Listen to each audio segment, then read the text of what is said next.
I had a dream about this special place.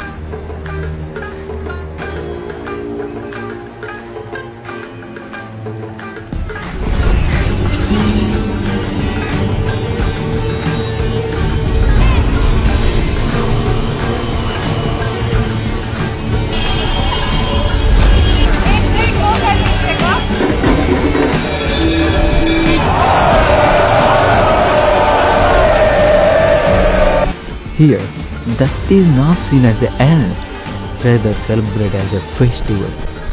It is the city of Mahadev, Varanasi.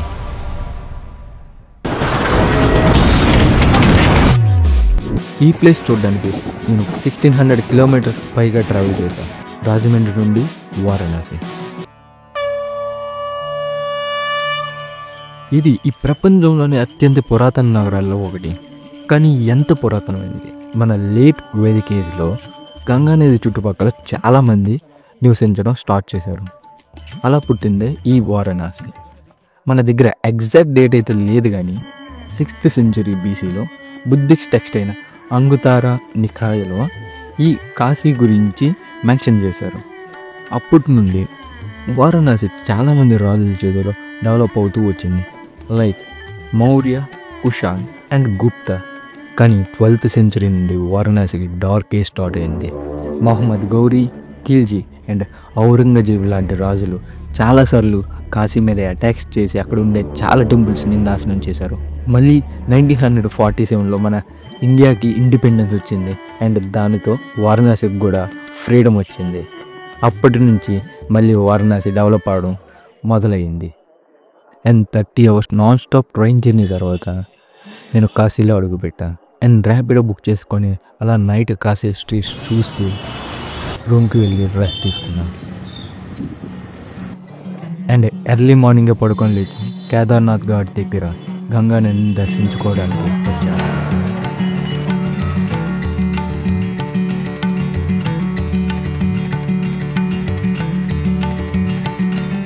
And ఈ Ganga and వారణాసికి విడదీయలేని బంధం ఉంది. మన హిందూస్కి Ganga just ఒక river అయితే కాదు, మనకి దేవతతో సమానం. ఇక్కడికి దేశం అన్ని దగ్గర నుండి జనాలు వస్తారు. గంగా నదిలో స్నానం చేసి వాళ్ళ శరీరాన్ని ఇంకా మనసును రెండింటినీ క్లీన్ చేసుకుంటారు. అక్కడే కేదార్నాథ్ ఘాట్ దగ్గర ఉన్న గౌరీ కేదారేశ్వర టెంపుల్ని దర్శించుకొని మణికర్ణికా ఘాట్కి బయలుదేరాం. Manikarnika ghat it is most special ghat in Varanasi. ఇక్కడ ఎప్పుడు చితి వెలుగుతూనే ఉంటుంది. అండ్ ఇంకా ఇక్కడే చక్రతీర్థం అనేది కూడా ఉంటుంది. మహావిష్ణువు తన చక్రంతో ఈ తీర్థాన్ని తవ్వి అందులో తపస్సు చేస్తారు. అప్పుడు మహాదేవులు ప్రత్యక్షమై అంగీకారం అని తలాడిస్తారు. అతని చెవుకుండలం ఈ తీర్థంలో పడి అందులో నీరు నిండుతుంది. అందుకే ఈ ఘాట్కి మణికర్ణిక అని పేరు వచ్చింది.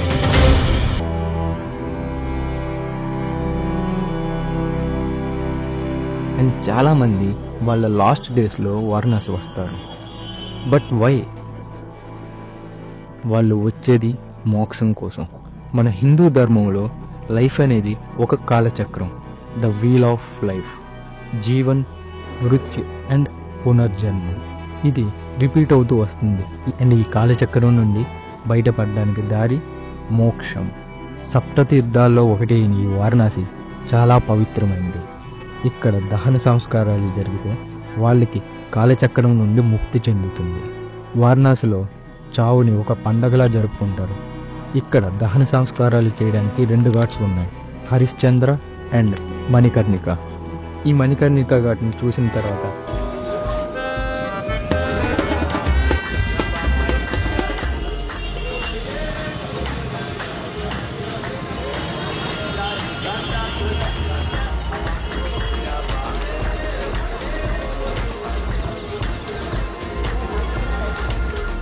అలా ఈ బెనారస్ రోడ్లలో తిరుగుతూ కాలభైరవ టెంపుల్కి వెళ్ళాం. మనం వారణాసి వెళ్ళాలంటే ఈ కాలభైరవ స్వామి పర్మిషన్ అయితే ఉండాలంట. Day 2.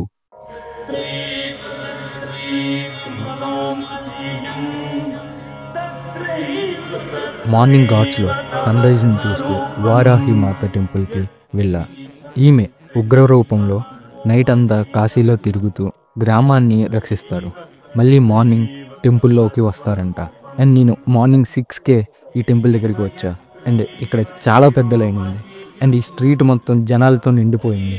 అండ్ 2.5 గంటలు లైన్లో వెయిట్ చేసి ఫైనలీ దేవిని దర్శనం చేసుకున్నాం.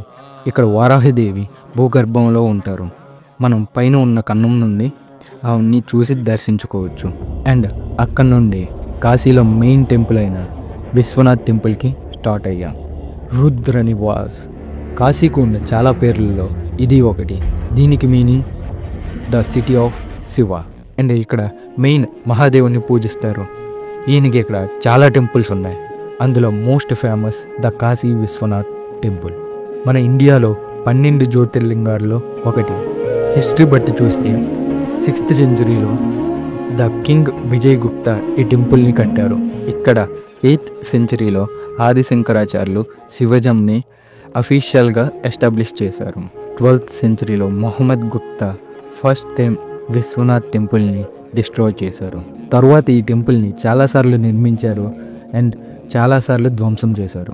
లాస్ట్ టైం ఔరంగజేబు ఈ టెంపుల్ని నాశనం చేశాడు.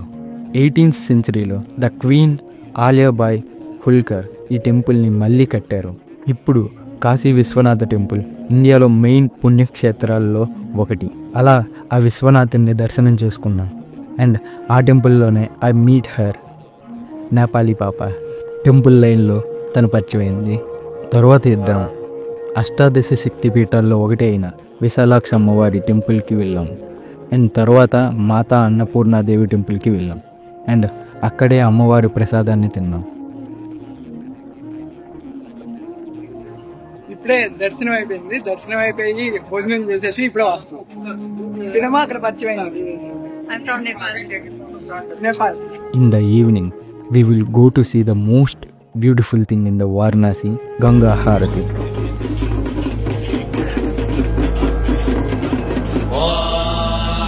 तत्पुरुषाय विद्महे महादेवाय धीमहि तन्नो रुद्रः प्रचोदयात्.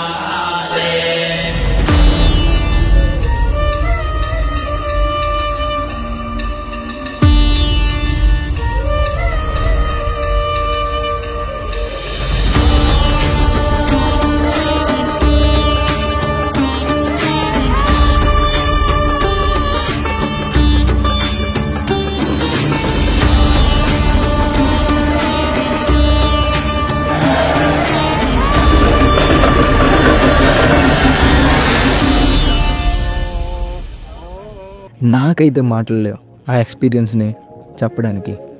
It is so beautiful. Ganga హారతి తర్వాత నైట్ బోట్ రైడ్లో వర్ణ ఘాట్ నుండి అస్సీ ఘాట్ వరకు అన్ని ఘాట్స్ని చూసి లోకల్ ఫుడ్ తినడానికి స్టార్ట్ అయ్యాము.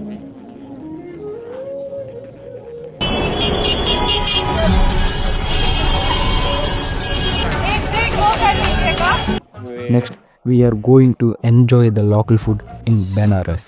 ఇక్కడ మోస్ట్ రికమెండెడ్ ఫుడ్ ప్లేస్ అయిన కాశీ చాట్ బండార్లో కొన్ని డిఫరెంట్ చాట్స్ని అయితే ట్రై చేసాం.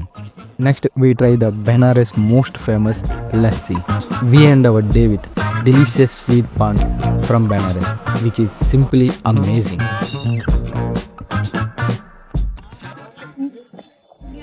Day 3, I plan to visit Sarnath, which is near to Varanasi.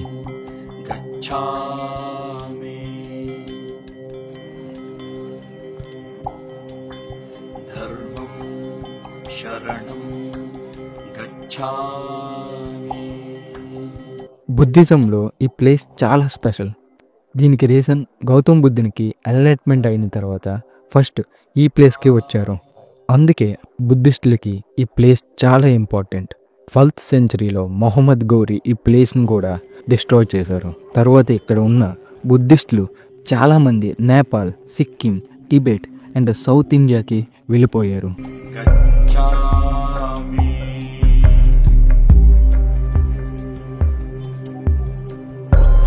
ఇది ఒకప్పుడు సెంటర్ ఆఫ్ లెర్నింగ్గా ఉండేది, కానీ ఇప్పుడు ఇక్కడ ఏమీ మిగలలేదు. But I think it is an important place to visit to know the history and culture of our country.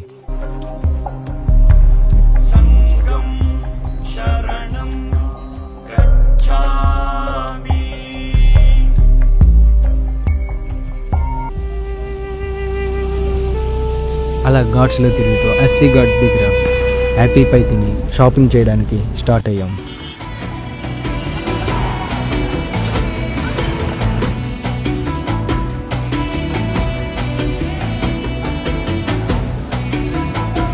అలా షాపింగ్ని finish చేసుకొని శివ్కి నగరి వారణాసి నుండి రిటర్న్ అయిపోయాం. It's my first solo journey, not a dream. It is filled with so many memories I never forget.